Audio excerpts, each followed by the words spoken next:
All right, so I'm back. I'm gonna skip the other one. Snap. I don't think it's paranormal. I mean, some people say, oh, maybe somebody that really cares about you helped you out with that. But I will mention that later on. The other couple of paranormal things that happened where I was living in a house in Trenton. I moved with my girl to the house. There was a lot of bad energy. The first thing that happened, her sister, and my girl believes in paranormal things. Her sister believes in paranormal things. Her daughter believes in paranormal things. My girl says, she's seen a ghost. And like I said, they're not crazy. So that's why now I'm like, and I've mentioned it to people that, they're like, so we're not crazy. And there's been witness, like other people that have been around. So let's fast forward now to 2005, which I'm at that house, and her sister came to visit, and she kept getting a headache, so she said she was going to lay down on the couch. I was upstairs. I had a little recording studio upstairs. And her sister was laying on the couch. Now the stairs came down into the living room, and we had the couch literally like, a few feet from the stairs. So she's laying down there. We didn't have a dog. We didn't have a dog at the time, which is why this gets a little strange. I'm upstairs. I come downstairs. Who knows for what? I see my girl's sister laying on the couch, and I go talk to my girl that's in the kitchen, and her sister gets up and says, "Who just came downstairs?" And I go, "Me?" And she goes in very Puerto Rican Spanish. She goes, I don't know what it is, but there is something here that does not like you. Okay, girl. She goes, yeah, I was laying down, and there was this beast type of breath breathing next to me, like. And when you came down, when I heard a person came down the stairs, it started going crazy, like if it was a dog that was trying to like attack you or something. Cool. So that was that. She was like, there's some bad energy here. And I know I had a lot of haters, and I try to be very private, because you never know who's really hating you. The haters in the mirror are closer than they appear. Just right there. So that was that, and of course I was like, oh, okay, well, that's pretty cool. I went back to doing my thing. Later, sometime that year, I was in the bathroom, in the toilet, and somebody walked like to the door, and I have very good hearing, and also like I kind of like get a feeling somebody's looking, and I guess we all have that, but. So I'm sitting in the toilet, on the toilet, and I hear the steps, and now I'm like, I guess I'm gonna have to sleep here, because I was like, I don't know what it is. If it's a person, then we'll do what we gotta do. But I'm looking, and I hear the steps, but I don't see the shadow. And this is right next to the door, and it's like 3:30 in the morning, and I had just finished a recording session. I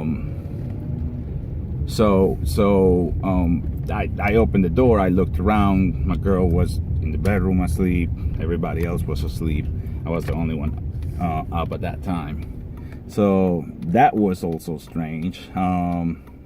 Maybe, I mean, what happened in the house was insane. There was a lot of activities, not only related to me. Like there was other people that lived there that would see me jumping out of the window and committing suicide and things like that. But okay, so we'll get to that. But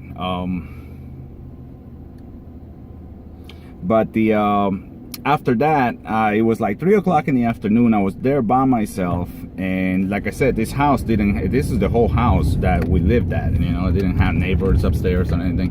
And I was at the basement. I had moved to the studio was at the basement at that time, and I was there by myself, and I just heard, somebody just ran real strong steps right across through the whole living room, from the kitchen to the living room.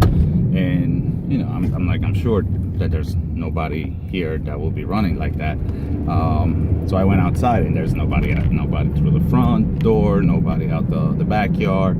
It's just me. And yeah, I went back down to the basement and kept doing my thing. And I did get an eerie feeling like, okay, I guess somebody wants to lay down some tracks. After that, me and my girl went to Amityville house, to the real Amityville in Long Island, because I wanted to show her. I had gone there with my best friend, with my friend David, which he'll also appear in another one of the stories. So we go to Long Island, and she starts freaking out about, like she feels something on her chest, blah blah blah. And I'm thinking that's just being over dramatic. But when we got home, her daughter was like, it's weird because there was somebody upstairs in the attic where they slept. And when her boyfriend woke up, he says, check and see if Thomas is okay, because I just saw Thomas jumping out the window. I'm Thomas, by the way. I just saw him jumping out the window, and he like just killed himself like right in front of me. Like, I forget how the story was, but the whole thing is I jumped out the window. So they were like, oh, is it you that is after? I'm like, what's after me? My girl thinks that is the old past owners that did not like Latino or blacks or whatever, and they saw me a little dark. So it's like, okay, cool. So that was that. Then one day I was in the recording studio with a whole bunch of rappers. One of them was rapping, and then everybody else was just kind of chilling there. And this is the summer, because it's sometime in July around 2 in the afternoon, and we hear the static goes insane in the studio, like, and we're all like, and I mean, some of these guys are from the streets, like, they do what they gotta do, but they all were like, what the fuck was that? And immediately, this is July or sometime there, immediately the temperature drops where you can actually see the breath, and they were like, yo, and they run out, and I'm like, what? So I run out with them, and it was 80 degrees outside. We went out to the backyard. One of the guys that was there was Ray-Ban. He's no longer with us, but yeah, I mean, everybody just ran, and I'm like, this stuff, guys. So that was another one with some witnesses there that they can say, but that was kind of creepy. But it doesn't get any creepier than 2009. 2009 was a really dark year for me.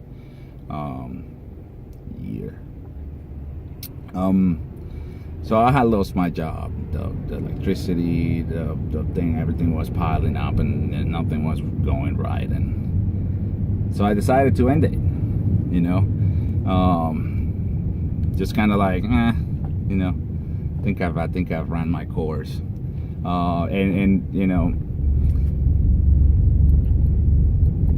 This was not the few times that it had happened. In fact,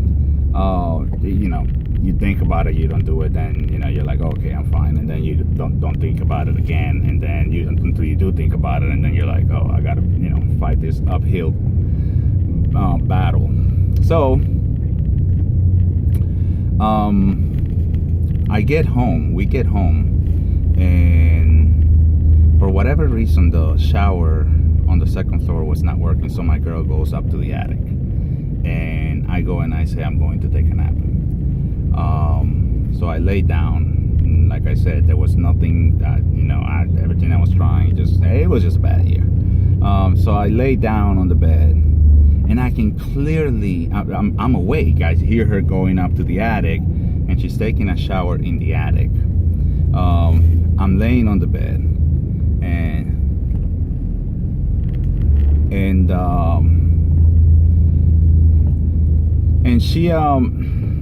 she starts her shower, and I keep hearing on the side of my ear. I'm going through a really narrow bridge with girls in yoga pants on the side. This is just a bad recipe for disaster. So I'm laying down on the bed, and I'm hearing a voice that is clearly telling. This is not me thinking it. I'm hearing it on the side. That is clearly telling me to finally go ahead through it and do it and kill myself. Clearly, like I'm hearing it right here, and I'm like, and I kind of want to get up, but I don't want to get up, but I want to get up, but I don't want to get up, because I'm listening to this, and I remember there's an expression that my grandfather used to have. That means, you're a tough guy, you're a man, and you're liberal. Liberal meaning, politically wise. So that pops into my head, and I tell myself, I said, in the darkest time of my grandfather, he fell sick. He used to work for Coca-Cola. He lost the job, fell sick, and I'm like, if he was able to make it through, I can't be that weak, So I'm like, I kind of like talk myself out of the whole thing, for that night. But as I get up, my girl runs out of the attic, and she goes, "Are you okay?" And I'm like, "Yeah." She goes, I just saw an angry old man looking at me while I was taking a shower." So I'm like, maybe it was the angry old man that doesn't like Latinos or blacks, the guy that, doesn't ran across the thing, It's just like, it could be. He was very mad, and he was like, and his hair was on the side of the face. So, okay, she doesn't describe anything else. And I'm like, well, I'm good. I tell her that, like, maybe a day later, I tell her, this is what was going on. Because, nobody wants to. Once you kind of get over it, you don't want to talk about it. So let's fast forward to 2010, and we're leaving that house, and we're moving to Pennsylvania, and we're picking up. I have a box of pictures, and she picks up the box, and she goes, "Who's this?" "Yeah, that's my grandfather." She goes, "That's the man that I saw in the shower." And I'm like, and I remember that, she did mention about how the hair, so I'm like, that when my grandfather lost his shit, like, he had straight hair, so his hair, like, he had like this strand that would just like fall here, and then you knew it was your time to go. Come on, man. So I was like, what? She goes, "This is the person." And I showed him another picture, because he was like looking from the side. I showed him a direct forward picture. He goes, "Oh my God!" Like, she just like lost it. And did they close this exit? She like lost it, and I'm like, what? So yeah, like that's the guy that she saw, and she says he's my grandfather. She saw the pictures, and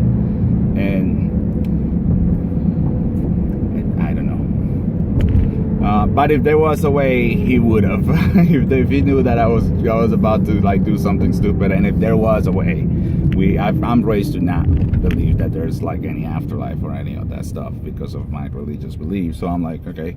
But I did share what happened with my family who don't believe in that stuff, and they said, well, it's funny you mentioned that. The other day, and this is down south in Colombia, I said, they told me the other day I went to bed, I put the rice, and I kind of like lay back because I was kind of tired. And this is in 2000 and, when was this that we had this conversation? 2011. This is in 2011. And the lady, my uncle's wife, says, you know, I went to take a nap, and I hear him say, hey, you're gonna burn the house down, come keep your eye on that rice, or come lower the stove or whatever. And she's like, oh, I'll be right there. And she goes, wait a minute, I've just talked to somebody that died in 1998.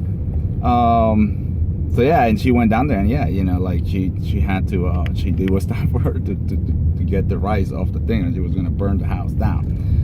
So yeah, so my grandfather did pass away September 18, 1998. And this that happened in that house happened in 2009. So I don't know what you guys think. I don't know what you guys think about, you know, those stories. My hair fell, like I was getting like alopecia, things like that. It was a very stressful time. You know, and like I said, that was one of the times where, you know, in fact, now that I think about it, I'm not even sure that I was committing suicide. I know that the closest that I got to actually doing something, and I always say Modern Family, the TV show, has a very special place in my heart, because the TV was running.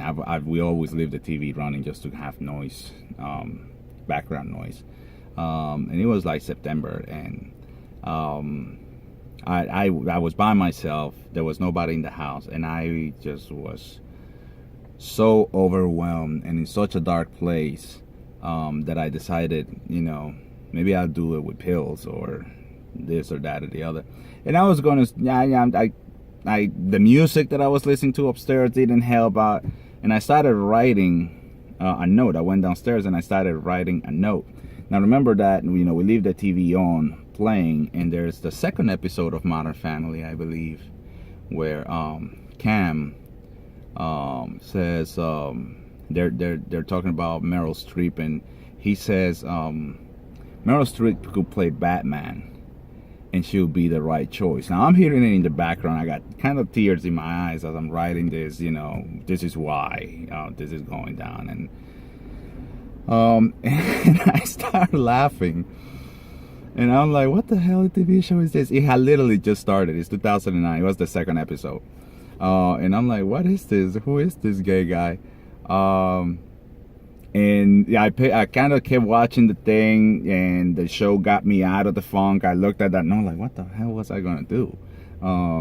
Put the note away, and ever since then, you know, Modern Family, every time that there was something stressful or anxiety, or I just needed to just forget about whatever was stressing me out at the time, I would just pop an episode of Modern Family on demand, or something, and just, you know, kind of like let it take the wheel while I center myself. But yeah, so it has that special meaning. I actually let the guy that let Eric Stone Street know about that. He gave me a very, very human reply, which he was very appreciated. But and it's on his Instagram. But yeah, it very interesting situations. We did move, and I have to go wash the car. But when I come back, I'm going to tell you guys about another one now with my friend David. This one, it's pretty freaky. I don't know if it's paranormal. Might be. I don't know. Might be just energy flying around. I mean, we're all energy, or we're all stardust, or so it might be all that. So I'll be right back.